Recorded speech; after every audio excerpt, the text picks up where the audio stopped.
गोर लगै छी। हम चमचम मैथिली गीत में अहाँ समस्त मिथिलावासी के स्वागत करै छी। तऽ आइ एखन हम एगो बसकट्टी के गीत कहै छी। एखन तऽ बहुत उपनयन सब भऽ रहल यऽ, तऽ आइ हम एगो फेर बसकट्टी के गीत कहै छी।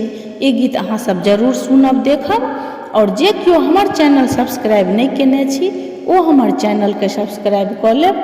हमर गीत नीक लागत हमरा वीडियो के लाइक करब। कोने बा